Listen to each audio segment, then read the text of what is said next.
The morning sun cast long shadows across the manicured gardens of Buckingham Palace as King Charles III stood at his office window, deep in thought.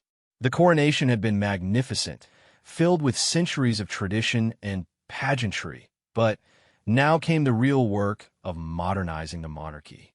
His fingers drummed against the window frame as he considered the delicate balance between honoring the past and embracing the future.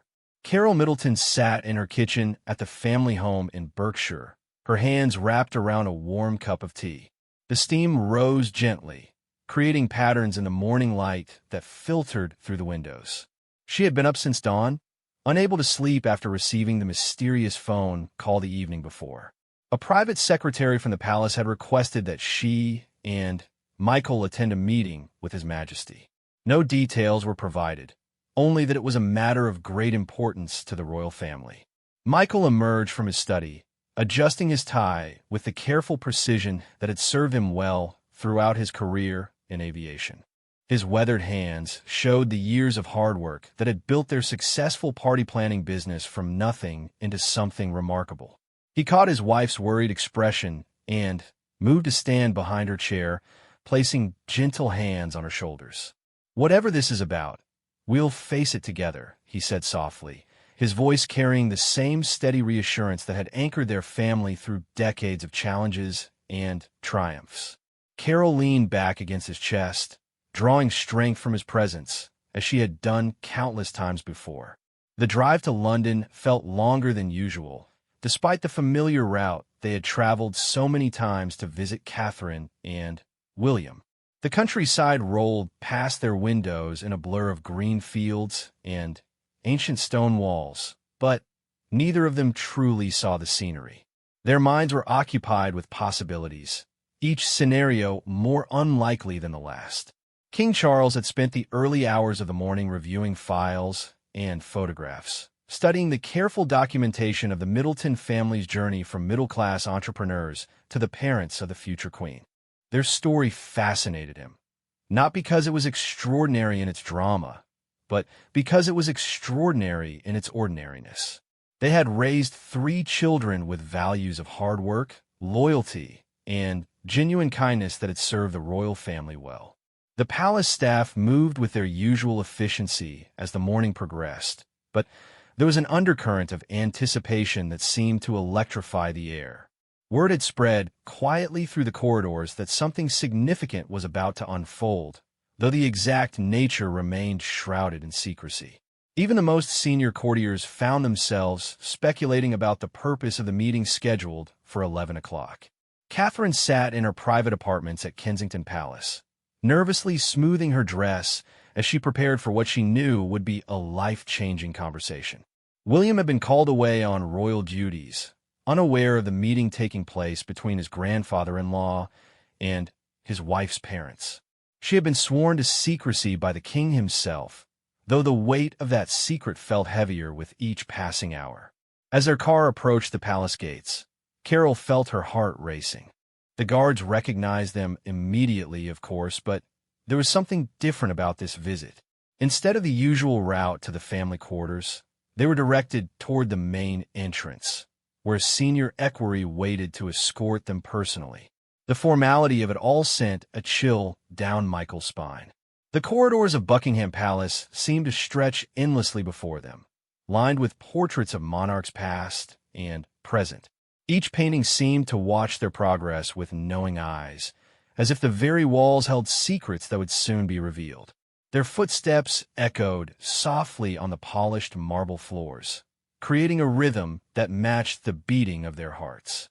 King Charles rose from his desk as they were announced, his face warm but serious.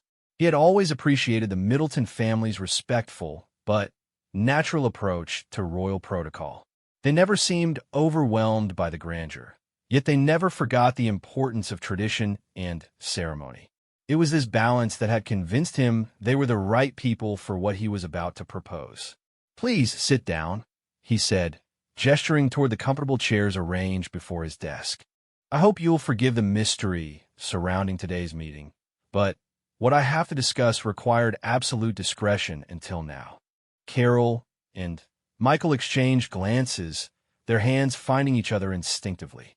Whatever was coming, they would face it as they had faced everything else in their 40-year marriage, together with courage and dignity. The king moved to stand before the great window, his silhouette framed against the London skyline. "The monarchy is changing," he began, his voice carrying the weight of history and the hope of the future. Not in its fundamental purpose, but in how it connects with the people we serve. The coronation showed us the incredible support that still exists for the institution, but it also highlighted the need for us to evolve. Michael cleared his throat gently. "Your Majesty, how can we help?" A smile played at the corners of the king's mouth. It was such a typically straightforward response from Michael Middleton. No flowery language, no attempt to guess what the king wanted to hear, just a simple offer of assistance. This was exactly the quality that had made his decision so clear. "I want to create new roles within the royal household," Charles continued, turning back to face them. "Positions that have never existed before, designed to bridge the gap between the traditional monarchy and the families who are now part of our extended royal family through marriage." Carole felt her breath catch. The implications of his words were beginning to dawn on her, though she hardly dared to believe what she was hearing. Beside her, Michael's practical mind was already racing through the possibilities and challenges such a proposition might entail. The Duke and Duchess of Cambridge have brought a fresh perspective to royal duties, the king explained, his voice warming as he spoke of his son and daughter-in-law. But behind their success stand a family foundation that we've perhaps not fully recognized or utilized. Your influence on Catherine, and through her on William, has been profound and positive. The weight of his words settled over the room like a gentle blessing. For years, the Middleton family had remained carefully in the background, supporting their daughter while respecting the boundaries of royal protocol. They had attended state occasions when invited, provided a stable family base when needed, but had never sought attention or recognition for themselves. "What exactly are you proposing, Your Majesty?" Carole asked, her voice steady despite the emotions swirling within her. King Charles returned to his desk and picked up a leather folder, its royal seal gleaming in the morning light. "I am proposing to create the positions of family liaison coordinators to the crown. These would be formal roles within the royal household, with specific responsibilities and, of course, appropriate recognition." The silence that followed was profound, filled with the magnitude of what was being offered. Michael's practical nature kicked in first. What would these responsibilities entail? "You would serve as bridges between the royal family and the various extended families that are now connected to the crown through marriage," the king explained. "This would involve coordination of family events that have royal significance, guidance for family members who may be uncertain about protocol, and representation of the crown at certain family-centered community events." Carole's mind immediately went to Catherine, remembering her daughter's early struggles with the overwhelming nature of royal life. How different things might have been if there had been someone in an official capacity to help navigate those challenging early years, someone who understood both worlds intimately. There would also be ceremonial aspects, the king continued. "You would hold minor titles and would be included in the order of precedence for certain state occasions. Most importantly, you would have a voice in decisions that affect the welfare and well-being of family members within the royal structure." The emotional impact of his words was overwhelming. For years, Carole and Michael had watched from the sidelines as their daughter navigated the complexities of royal life, offering support and guidance when asked, but always careful not to overstep boundaries. The idea that their experience and perspective might be formally recognized and utilized was both thrilling and terrifying. "We would need time to consider this carefully," Michael said slowly, his businessman's instincts urging caution despite his emotional response to the honor being offered. Of course, King Charles agreed. "This is not a decision to be made lightly. These roles would change your lives significantly. There would be increased public scrutiny, formal training in royal protocol, and considerable time commitments. But I believe you're uniquely qualified for these positions. As if reading their minds, he continued, your business success demonstrates your organizational capabilities and your ability to work with people from all walks of life. Your parenting of 3 successful children, particularly Catherine's adaptation to royal life, shows your wisdom and emotional intelligence. And your handling of the public attention that has come with being royal in-laws has been exemplary. The morning light had shifted, casting new patterns across the ornate carpet as the meeting progressed. Carole found herself thinking of all the small moments that had led to this extraordinary opportunity. The careful guidance they had provided Catherine during her university years, the way they had stepped back during the early years of her relationship with William, the quiet pride they had felt watching their daughter grow into her role as a senior royal. May I ask what prompted this decision now? Carole inquired, her natural curiosity overcoming her nervousness. King Charles smiled, a genuine expression that transformed his features. Several factors converged. The success of the coronation showed the strength of public support for the monarchy, but also highlighted the importance of family connections in maintaining that support. The positive public response to your family has been noted by my advisors. And, frankly, watching how seamlessly you've supported Catherine while maintaining your own dignity and independence has impressed us all. He paused, choosing his words carefully. There have been challenges within the royal family in recent years. Some family members have struggled with the pressures and expectations. Others have felt isolated or unsupported. I believe having experienced family advisors in formal positions could help prevent some of these difficulties in the future. Michael nodded slowly, understanding the unspoken references to various royal family struggles that had played out in the public eye. The idea that their experience and perspective might help prevent similar situations in the future was deeply appealing to his protective instincts. What about our business? Carole asked practically. Party pieces has been our life's work. That will be part of the discussion with my household staff, the king replied. We would work together to find arrangements that honor your existing commitments while allowing you to take on these new responsibilities. The monarchy has evolved to accommodate the modern lives of its members. This would be no different. As the meeting drew toward its natural conclusion, both Carole and Michael felt the weight of history settling around them.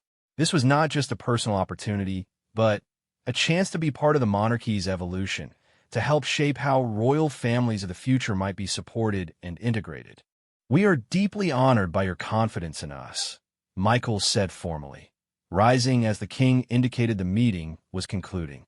We will discuss this thoroughly and give you our answer within the week, if that is acceptable.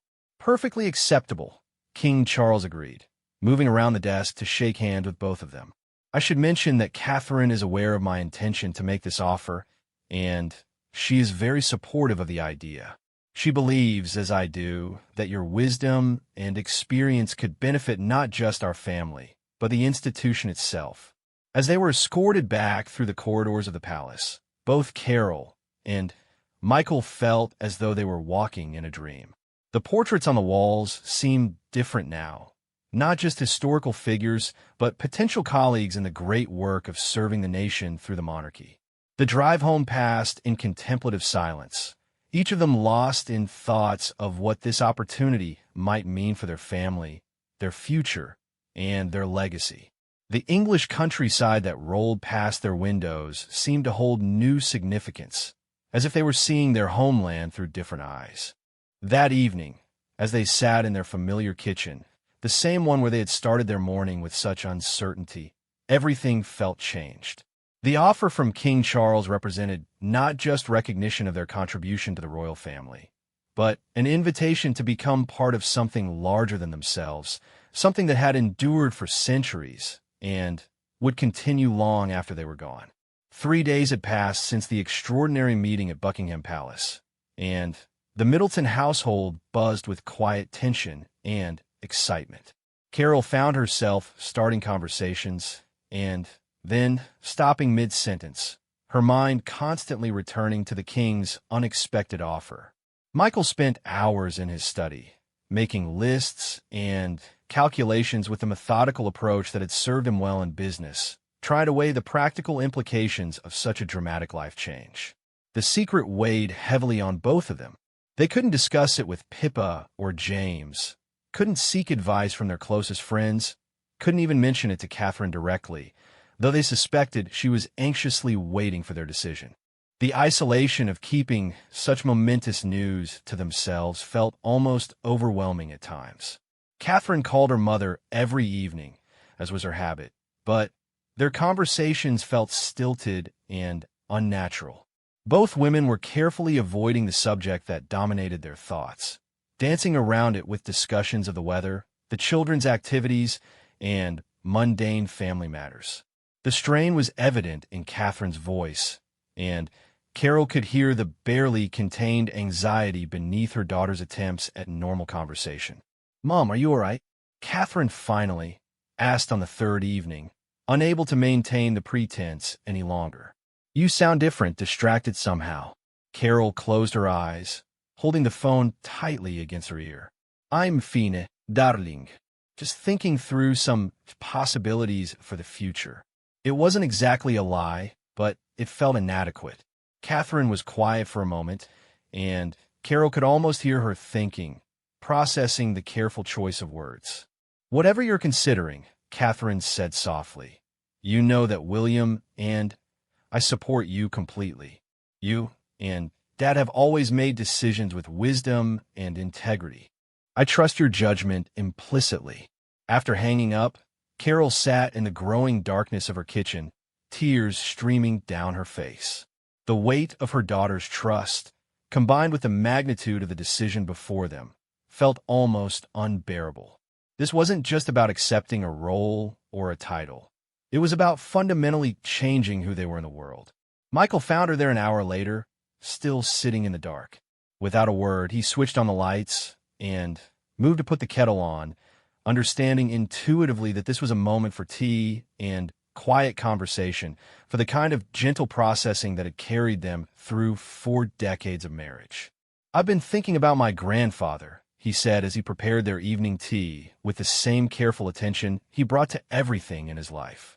He served in the war, worked hard his entire life, never asked for recognition or reward. He would have been amazed to know that his grandson might one day hold a formal position within the royal household. Carole smiled through her tears. "He would have been proud of you, whatever you decided. But I think he would have encouraged you to accept. He always believed in service to something greater than yourself." They spent the evening talking through memories, sharing stories of the values that had shaped their family, the principles that had guided their decisions through the years. It was a conversation that meandered through time and experience, touching on their early days as a young married couple building a business from nothing, the challenges of raising 3 children while working long hours, the pride they had felt watching each of their children find their own paths in life. "What frightens me most," Carole admitted as the evening wore on, "is losing ourselves in all this. We've always been the people who stay in the background, who support others without seeking attention. These roles would thrust us into the spotlight in ways we've never experienced." Michael reached across the table to take her hand. "But that's exactly why we might be right for these positions. We don't want the attention for its own sake. We're not seeking fame or recognition. We're being asked to serve, to use our experience to help others navigate challenges we've already faced." The next morning brought an unexpected visitor. Princess Anne arrived without fanfare, driving herself in her practical Land Rover, dressed in her typical understated fashion. She had always been the most approachable member of the royal family, known for her directness and lack of pretension. "I hope you don't mind the intrusion," she said as Carole welcomed her into their home. "But Charles asked me to speak with you. He thought it might be helpful to hear from someone who has spent their entire life in royal service about what these roles might actually entail." Over coffee in the sitting room that had hosted so many family gatherings over the years, Princess Anne painted a vivid picture of life within the royal structure. She spoke honestly about the rewards and challenges, the constant balance between personal desires and public duty, the way royal life could both enrich and constrain one's existence. The thing Charles may not have emphasized enough, she said with characteristic bluntness, is that these positions would genuinely make a difference. The royal family has struggled with supporting members who marry into the institution. We've learned from hard experience that good intentions aren't enough. There needs to be structure, guidance, and understanding. She paused to sip her coffee, her eyes taking in the comfortable, lived-in quality of the Middleton home. You've successfully raised a daughter who has adapted to royal life while maintaining her own identity. That's not common, and it's not accidental. The skills and wisdom that enabled that success could help others avoid some of the pitfalls we've seen. Michael leaned forward in his chair. What would the day-to-day reality look like? Beyond the ceremonies and formal occasions, what would we actually be doing? Princess Anne's smile was genuine, more than you might expect, and probably less dramatic than you fear. You might counsel a nervous bride about her first state dinner, help coordinate family gatherings that include both royal and non-royal relatives, represent the crown at community events that celebrate family values. You'd be part of planning committees for major celebrations, advisors on protocol for new situations. As she prepared to leave, Princess and turned back at the door. Charles doesn't make decisions like this lightly. He's thought carefully about what the monarchy needs, and he believes you too can provide it. But more importantly, he respects you enough to offer you a choice, without pressure or expectation. That afternoon, Carole and Michael drove to a nearby park where they had often walked during the early years of their marriage. The familiar paths provided a peaceful setting for the most important conversation of their lives. They talked through every aspect of the decision, from the practical implications for their business to the emotional impact on their family relationships. I keep thinking about Catherine's early years with William, Carole said as they paused beside a small pond where ducks paddled peacefully in the afternoon sun. How difficult some of those moments were for her, how isolated she sometimes felt. If we could help prevent other young women from experiencing that same uncertainty and fear, wouldn't we have a responsibility to try? Michael nodded slowly. And it's not just about future marriages. The royal family includes children now who will grow up knowing that their grandparents, their aunts, and uncles are connected to the crown. Having people who understand both worlds could help them navigate that complexity. They talked until the sun began to set, working through every concern, every hope, every fear that the decision entailed. By the time they returned home, they both knew what their answer would be, though they spent one more evening in quiet reflection to be absolutely certain. The next morning, Michael called the private secretary who had arranged the original meeting. "We would be honored to accept His Majesty's offer," he said simply. "When would be convenient to discuss the details?" The response came within hours. King Charles himself called to express his pleasure at their decision and to arrange a follow-up meeting for the next week. "I'm delighted," he said warmly. "I believe this will be beneficial for all of us, but most importantly, for the institution we all serve." Catherine's reaction when they finally called to share the news was everything they had hoped for. Her joy was evident even through the phone, and her relief that the period of uncertainty was over was palpable. "I'm so proud of you both," she said, her voice thick with emotion. "This is exactly what the family needs, and I can't think of anyone better suited for these roles. William is going to be thrilled when I tell him." The formal announcement was still weeks away, but the decision had been made, and the Middleton family's life was about to change in ways they could barely imagine. That evening, as they sat together in their familiar kitchen, both Carole and Michael felt a mixture of excitement and apprehension that reminded them of other major decisions in their lives: starting their business, buying their first home, watching their children take their first steps into independence. "Do you think we're making the right choice?" Carole asked as they prepared for bed, the question that had haunted her throughout the decision-making process surfacing one final time. Michael considered the question carefully, as he had every aspect of this momentous decision. "I think we're making the choice that honors our values and our family. Whether it's right or wrong, we'll discover together. But I'd rather face the uncertainty of trying to serve than the regret of not accepting the opportunity when it was offered." As they settled into sleep, Both of them felt the profound sense of standing on the threshold of a new chapter in their lives. Tomorrow would bring the beginning of a process that would transform them from private citizens into public servants, from royal in-laws into members of the royal household itself. The quiet house around them seemed to hold its breath, as if even the walls understood the significance of what had been decided.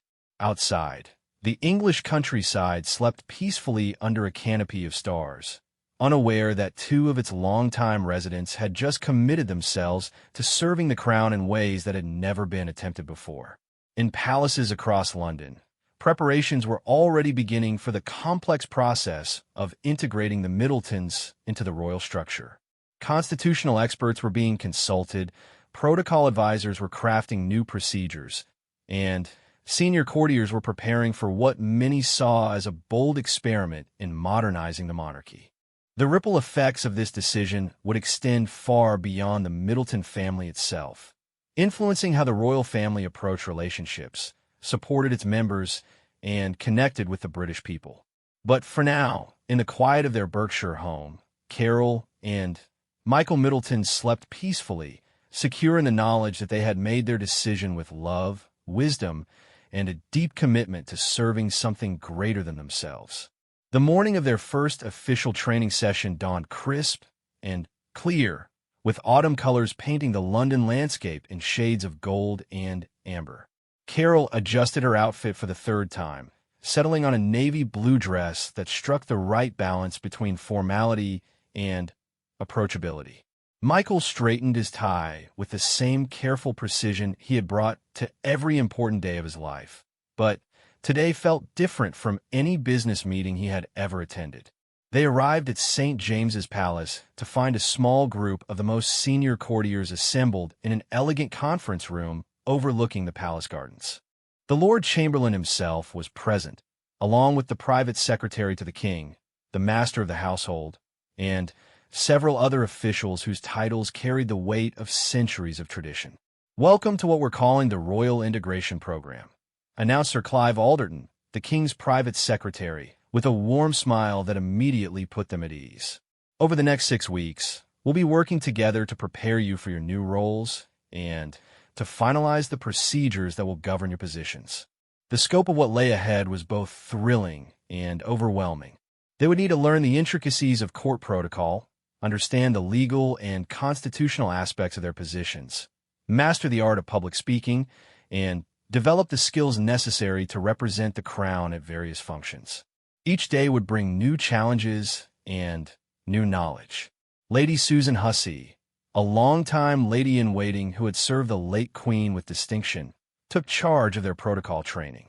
Her approach was both thorough and surprisingly warm, treating the Middletons not as outsiders learning to fit in, but as valued additions to the royal household who brought their own valuable perspectives. Protocol exists to make difficult situations easier, not to create barriers, she explained during their first session. The rules you'll learn aren't arbitrary restrictions. They're tools that help everyone know what's expected and how to behave appropriately in circumstances that can be quite unusual. Carole found herself fascinated by the history behind each tradition, the way centuries of practice had evolved into the current system of royal etiquette. Every bow had a meaning, every gesture carried significance, every detail of dress and deportment communicated messages to those who understood the language of royal protocol. Michael, with his practical background, appreciated the logic underlying most of the procedures. "It's rather like aviation," he observed during a break in their training. "There are specific procedures for every situation because when things go wrong, everyone needs to know exactly what to do without having to think about it." Their constitutional training was led by Sir Edward Young, who had served as private secretary to the late Queen. He walked them through the complex legal framework that would govern their positions, explaining how new roles were created within the royal household and what authorities and limitations would apply to their work. "You'll be operating in a space that has never existed before," he explained with evident excitement about the constitutional innovation they represented. "We're creating precedents that will likely influence how the monarchy evolves for generations to come."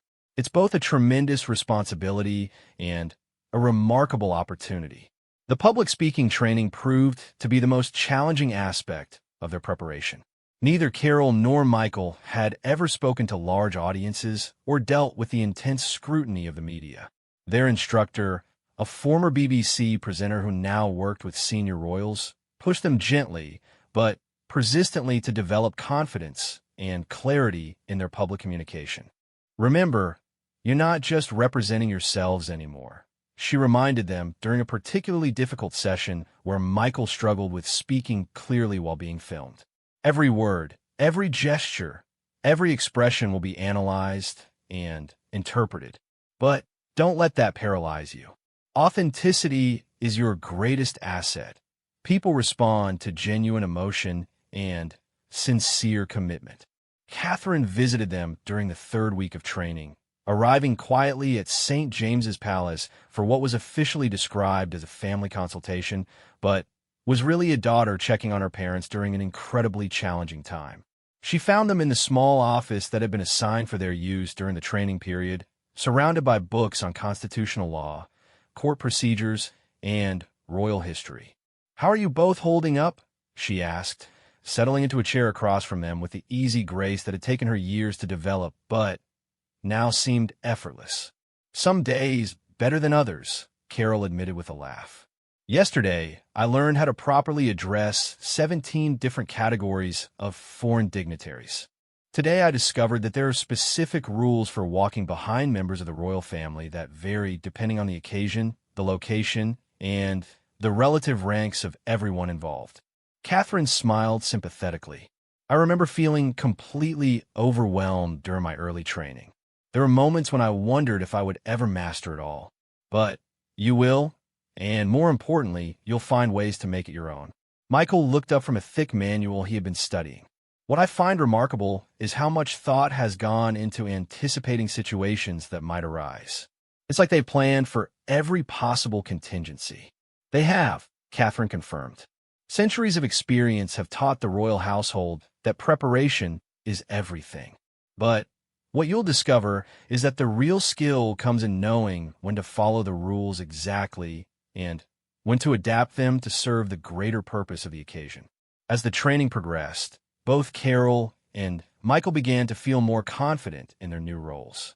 They practiced greeting foreign dignitaries, learned the proper procedures for state banquets, and rehearsed the protocols for various ceremonial occasions. Each session built upon the previous one, creating a foundation of knowledge and skill that would serve them well in their official duties. The wardrobe consultations were both exciting and intimidating. Royal dress codes were complex and situation-specific, with subtle distinctions that communicated rank, role, and occasion to those who understood the visual language of court dress. Carole worked with the same advisors who helped other royal ladies, learning about appropriate colors, styles, and accessories for different types of events. The goal is to look appropriately formal without overshadowing the senior royals present, her stylist explained as they reviewed options for various scenarios. "You want to be well-dressed and dignified, but not so elaborate that you become a distraction from the main purpose of the event." Michael's consultations focused on the various levels of formal were required for different occasions, from morning dress for certain daytime events to white tie for the most formal evening gatherings. The precision required was remarkable. Every detail from studs to cufflinks had specific rules depending on the nature of the event. During their fourth week of training, they attended their first actual royal event as observers, joining the annual reception for the diplomatic corps at Buckingham Palace. Standing to the side in the magnificent state ballroom, watching as King Charles and Queen Camilla received dozens of ambassadors and high commissioners, they began to understand the scale and complexity of royal entertaining. "It's like watching a ballet," Carole whispered to Michael as they observed the carefully choreographed movements of royals, diplomats, and courtiers around the grand room. Everyone knows their role and moves in perfect coordination. The precision was indeed balletic, but what struck them most was the genuine warmth with which the royal family engaged with their guests. Despite the formal setting and elaborate protocol, there was real conversation authentic interest in the people being met and evident pleasure in the international connections being maintained and strengthened. After the reception, they were invited to join King Charles for a private debrief in his study. Still wearing the evening dress that had felt so foreign just hours earlier, they found themselves surprisingly comfortable discussing what they had observed and learned. "What struck you most about this evening?" the king asked, settling back in his chair with evident satisfaction at how the event had proceeded. "The balance," Michael replied thoughtfully. "The ceremony and formality create a framework that honors the importance of the relationships being maintained, but within that framework, there's real human connection happening." King Charles nodded approvingly. "Exactly. The protocol serves the purpose, not the other way around. When you begin your official duties, you'll find that understanding this balance is crucial to your effectiveness." As their training neared completion, both Carole and Michael felt a mixture of excitement and nervousness about taking on their new roles. They had mastered the technical aspects of royal protocol, understood their constitutional position, and developed confidence in their public speaking abilities. But the real test would come when they began their actual duties. Their final training session was a comprehensive rehearsal of their upcoming investiture ceremony, where King Charles would formally install them in their new positions. The ceremony would be private, attended only by close family and senior courtiers, but it would mark their official transition from private citizens to members of the royal household. "This ceremony will change your legal status," Sir Clive Alderton explained as they walked through the procedures one final time. "You'll swear an oath of service to the crown, receive your official titles, and take your places in the order of precedence. From that moment forward, you'll be officially part of the royal structure." The weight of that transition was profound.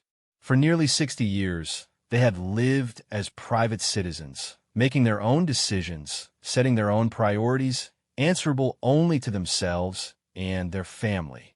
Soon, they would be sworn servants of the crown, with responsibilities that extended far beyond their personal interests. That evening, as they returned home to Berkshire for what would be one of their last nights as purely private citizens, both Carole and Michael reflected on the remarkable journey that had brought them to this point. 6 weeks earlier, they had been successful business owners with a daughter who happened to be married to the heir to the throne.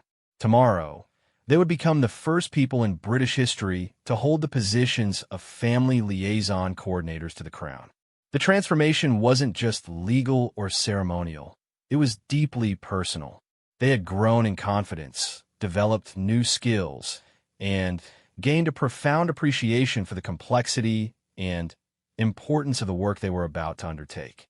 The training had challenged them, stretched them, and ultimately prepared them for a role they could never have imagined just a few months earlier. As they settled into their familiar bed, surrounded by the comfortable reminders of their life together, both Carole and Michael felt ready for the remarkable future that awaited them. The nervous excitement that had characterized the beginning of their training had evolved into a calm confidence in their ability to serve effectively in their new roles. Tomorrow would bring their investiture, and with it, the beginning of a new chapter not just in their own lives, but in the ongoing evolution of the British monarchy itself. The morning of the investiture ceremony arrived with a sense of destiny that seemed to permeate every detail of the day. Carole woke before dawn, not from anxiety, but from the profound awareness that this day would mark a fundamental change in their lives. As she moved quietly through their morning routine, careful not to wake Michael, she felt a deep sense of gratitude for the journey that had brought them to this extraordinary moment. The ceremony was held in the 1844 room at Buckingham Palace, an intimate space rich with history and elegance. Unlike the grand state occasions that capture public attention, this was a private moment of transition, witnessed only by Catherine, William, Pippa, James, and a small group of senior courtiers who would be working closely with the Middletons in their new roles. King Charles entered wearing the ceremonial uniform of the Colonel-in-Chief of the Welsh Guards, his presence commanding yet warmly familial. The solemnity of the moment was balanced by genuine affection and excitement about what this new arrangement might achieve for the monarchy and the families it served. Today, we create something new while honoring something ancient. The king began, his voice carrying the weight of centuries of tradition and the hope of future innovation. Service to the crown has taken many forms throughout our history, but the roles we establish today recognize the changing nature of royal family life and the importance of supporting those who choose to join us in this work. The oath they swore was brief but profound, committing them to serve the crown with integrity, discretion, and dedication to the welfare of the royal family and the British people. As they spoke the words, both Carole and Michael felt the historical significance of the moment, knowing they were participating in something unprecedented in the thousand-year history of the monarchy. When King Charles invested them with their new titles, the Honorable Carole Middleton, Family Liaison Coordinator to the Crown, and the Honorable Michael Middleton, Family Liaison Coordinator to the Crown, the simple ceremony felt as momentous as any grand state occasion. The titles were modest by royal standards, but they represented a revolutionary recognition of the role that extended family plays in supporting the modern monarchy. Catherine watched her parents with tears in her eyes, understanding better than anyone what this moment meant for them and for her. The quiet pride on their faces reminded her of other milestone moments in their family life: graduations, weddings, the births of their grandchildren, occasions when their love and support had provided the foundation for others to flourish. The reception that followed was equally intimate, allowing the new family liaison coordinators to begin their official duties in the most natural way possible, by facilitating a family gathering that brought together royals and non-royals in comfortable conversation. It was exactly the kind of bridge building that their roles were designed to accomplish. Within weeks of their investiture, Carole and Michael found themselves deeply engaged in their new responsibilities. Their first major assignment came when a distant cousin of William's announced her engagement to a successful businessman from Scotland. The young woman was nervous about the royal connections her marriage would bring, uncertain about protocol, and overwhelmed by the prospect of navigating family gatherings that would include senior royals. Carole met with the bride-to-be at a quiet London hotel, bringing with her the warmth and practical wisdom that had guided Catherine through similar challenges years earlier. Over afternoon tea, she shared insights about royal protocol, offered reassurance about the family's genuine kindness beneath the formal exterior, and provided specific guidance about upcoming events where royal family members would be present.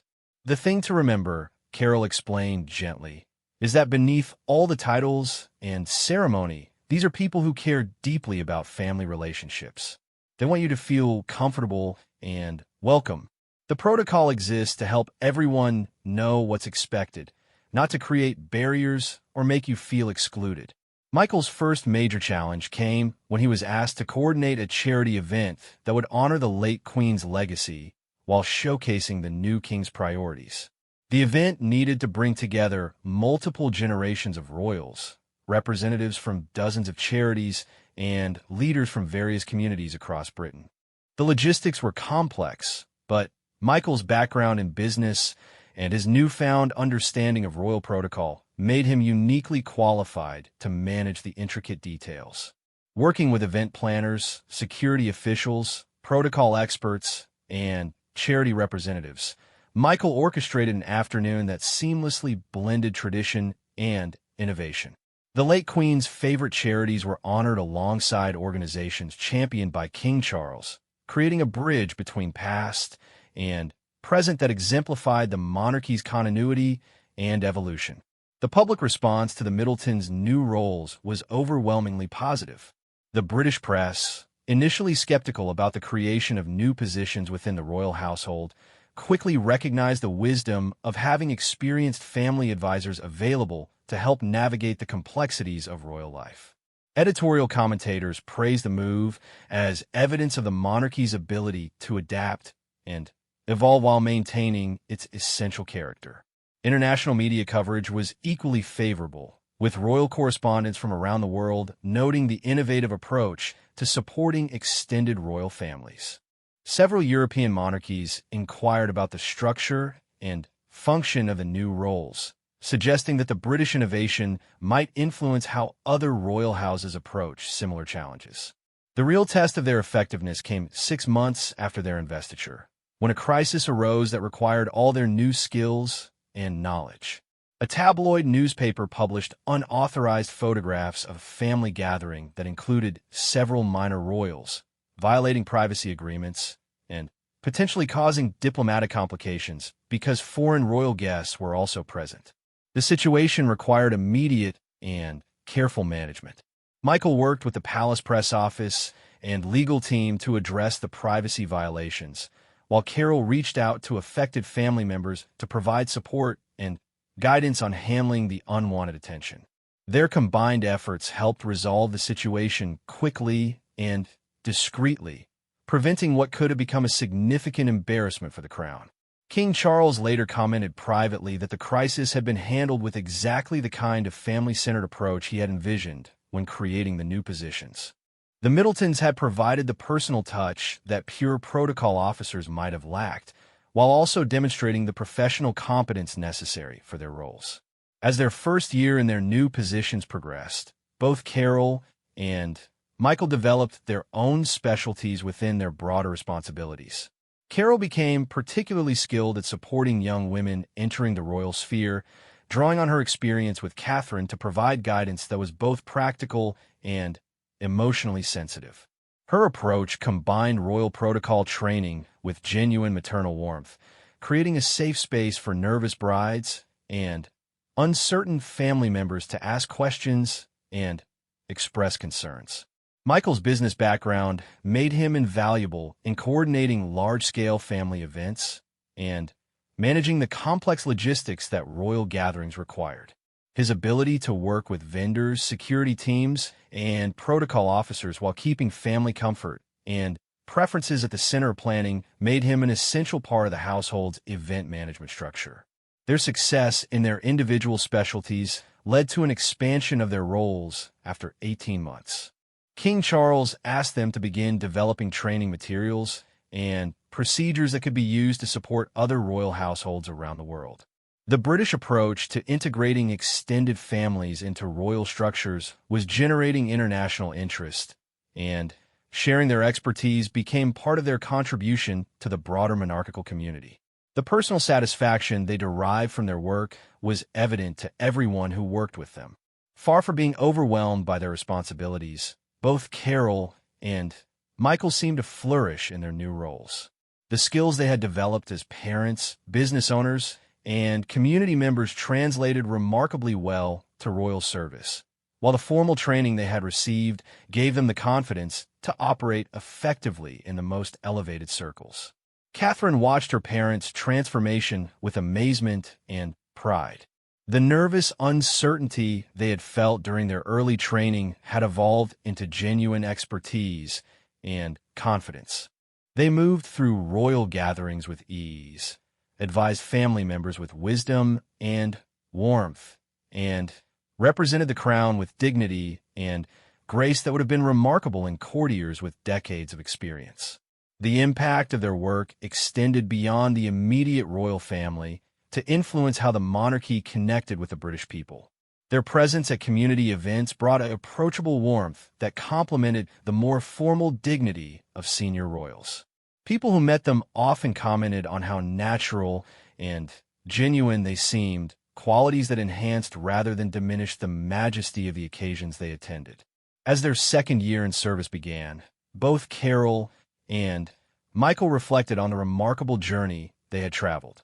From their initial surprise at King Charles's unexpected offer through their intensive training to their current confidence in their roles, they had experienced a transformation that touched every aspect of their lives.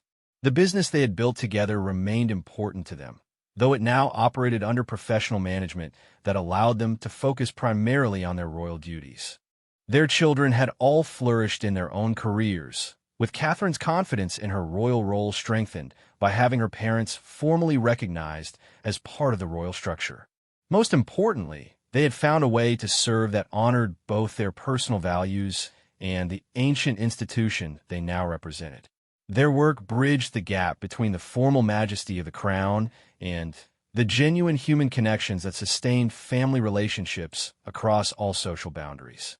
The positions of family liaison coordinators to the crown have become an integral part of the royal household structure, proving that innovation and tradition could work together to strengthen rather than diminish the monarchy's effectiveness.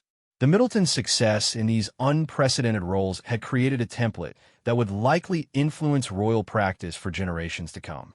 Standing together at their second investiture anniversary, surrounded by family members whose lives they had touched and colleagues who had become dear friends, Carole and Michael Middleton embodied the quiet dignity and devoted service that had always been their hallmarks. They had accepted an extraordinary opportunity and transformed it into something that enriched not only their own lives, but the institution they served and the people they supported. The future stretched ahead of them, filled with continued service, new challenges, and the deep satisfaction of work that made a genuine difference in the lives of others. Their journey from private citizens to honored members of the royal household was complete, but their service to the crown and the families it encompassed would continue for years to come.